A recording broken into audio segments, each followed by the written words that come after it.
Во всех бедах Таджикистана виноват Байден. Досмотрите это видео до конца, и вы узнаете, как Трамп обвинил Байдена в безответственном подходе к выводу войск из Афганистана. Мы нашли, как помочь огромному количеству мигрантов, то есть нашли, как можем помочь вам найти себя и зарабатывать достойные деньги. Для того, чтобы попробовать себя в работе онлайн, при этом ничем не рискуя и не уходя с текущей работы, оставьте свои данные по Google форме ниже под видео, и мы с вами свяжем. Подписывайтесь на наши обновления, чтобы всегда оставаться в курсе событий. Войска США после прихода к власти президента Джо Байдена оставляют в Афганистане вооружение и оборудование на миллиарды долларов, которые попадают в руки радикального движения. Вместо этого сейчас Талибан устраивает парады с нашим оружием, которое Джо Байден оставил им. Это позор.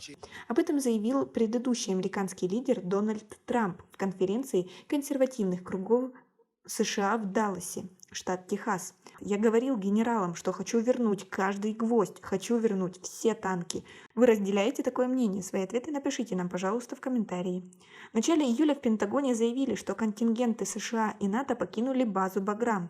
Ряд американских СМИ тогда сообщил, что власти Афганистана не были заранее предупреждены об этом.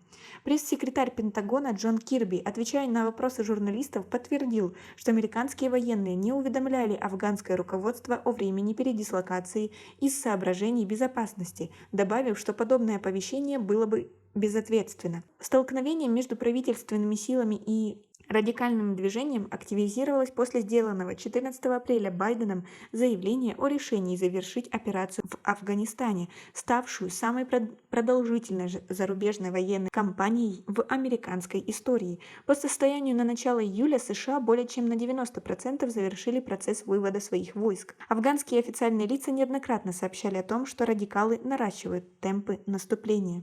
А как вы относитесь к такому решению США, как вывести свои войска, так и оставить там вооружение? Свои ответы напишите нам, пожалуйста, в комментарии. Им абсолютно не важно, какие законы будут нарушены. Это поведение тиранов. У нас пока на этом все. Оцените наше видео подпиской и лайком. До скорой встречи!